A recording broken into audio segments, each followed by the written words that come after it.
الحمد لله على إحسانه، شكر له على توفيقه وامتنانه، وأشهد أن لا إله إلا الله وحده لا شريك له تعظيما لشانه، وأشهد أن محمدا عبده ورسوله الداعي إلى رضوانه، صلى الله وسلم وبارك عليه وعلى آله وصحبه وإخوانه وخلانه ومن سار على نهجه واقتفى أثره واستنى بسنته إلى يوم الدين. أما بعد، أيها الإخوة المسلمون، لا نزال ننتظر من خادم الحرمين الشريفين أن يصدر أيضا قرارات في نفع كل من يسكنون في هذا البلد المبارك من إخوة لنا هم ليسوا سعوديين لكنهم ولدوا في هذا البلد أو أقبلوا إليه وسكنوا الآن فيه سنوات، وربما إلى الآن الواحد لا يستطيع أن يتملك بيتا، أو بينه وبين الكفيل مشاكل متعددة، والكفيل يتعامل معه كأنه سيد يملك عبدا مملوكا رقيقا اشتراه بيده، فيعامله بأنواع الظلم والحيف والقهر، وهو لا يملك إلا أن يسكت لأن النظام لا ينفعه ولا ينصره. فنحن نطالب أيضا بأن ينصر أمثال هؤلاء، بأن تحسن أوضاعهم، بأن يوقف معهم، بأن تحسن الأنظمة التي تظلمهم، وأن تحسن هذه الأنظمة وأن يوضع شيء من الحق لهم. وأيضا لا يكفي فقط أن يعطى فقط الموظفون الرسميون السعوديون أن يعطوا بزيادة الرواتب أو أن يعطوا مكافآت، إنما أيضا الذين ليسوا موظفين رسميين، والذين أيضا هم إخواننا وليسوا سعوديين وهم يسكنون في هذا البلد، فإن الرواتب إذا زيدت زاد على إثر ذلك بالطبيعي جدا، زاد على إثر ذلك المواد الغذائية وزادت غيرها من الأمور. فالذين زيدت لهم في الرواتب لا يؤثر عليهم ذلك، لكنه يؤثر على الذين لم يتغير رواتبهم، وربما يمضي عليهم الشهر والشهران والثلاثة وهو لم يستلم راتبه أصلا. فنحن ننادي أيضا خادم الحرمين إلى أن يعم بإحسانه ولطفه أن يعم أمثال هؤلاء من إخواننا.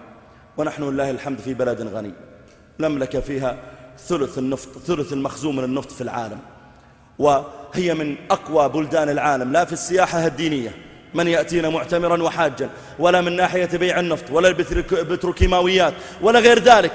فما دام أن الله تعالى أنعم وتفضل وتكرم، فلماذا لا يعم هذا الخير كل من يسكن معنا على أرض هذا البلد الطاهر، لتتكرر الدعوات بنشر الخير والصلاح والتقى. يا جماعة، إذا كان عمر رضي الله تعالى عنه لما رأى رجلا يهوديا يسأل الناس يشحد، قال له: أنت ما تشتغل؟ قال: لا، ما أستطيع أني أشتغل، كبير في السن. فأمر له عمر بعطاء من بيت المال، يهودي ويقول عزير ابن الله ويد الله مغلولة، ومع ذلك يصرف له عمر: ما دام تسكن معنا في بلدنا مرحبا، يصرف له عطاء من بيت المال. فإخواننا الذين يسكنون معنا يجاوروننا في بيوتنا، يصلون معنا في مساجدنا، يتكلمون لغتنا، يشاركون في عاداتنا وفي تقاليدنا، يحملون همنا، يهمهم أمننا، هؤلاء ينبغي لنا أن نلتفت إليهم وأن يعمهم الخير كما عم غيرهم. أولا أن نرفع عنهم ظلم الكفلاء إن كان هناك شيء من الظلم، وأيضا أن يعموا بشيء من العطايا والمال، لعل الله تعالى أن ينفع الأمة بذلك بالإحسان، وما تنفق من شيء فهو يخلفه وهو خير الرازقين.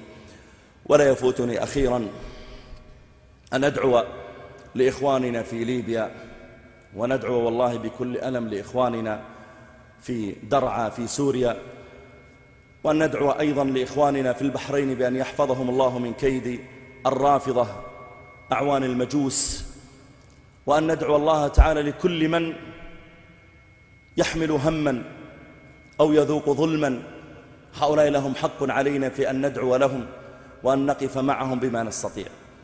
ونسأل الله تعالى أن يفرج عن المسلمين في كل مكان، أسأل الله أن يفرج عن المسلمين في كل مكان، أسأل الله أن يفرج عن المسلمين في كل مكان.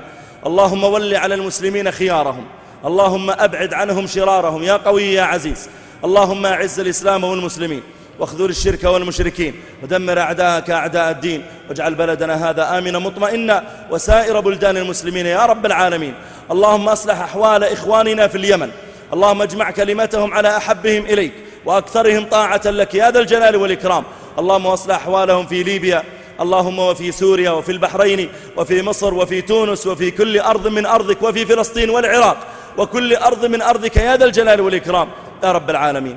اللهم وفق ولي أمرنا لما تحب وترضى، خذ بناصيته للبر والتقوى، اللهم وفقه لهداك واجعل عمله في رضاك، سائر ولاة أمور المسلمين. اللهم صل على محمد وعلى آل محمد كما صليت على إبراهيم وعلى آل إبراهيم، بارك على محمد وعلى آل محمد كما باركت على إبراهيم وعلى آل إبراهيم إنك حميد مجيد. سبحان ربك رب العزة عما يصفون، سلام على المرسلين والحمد لله رب العالمين.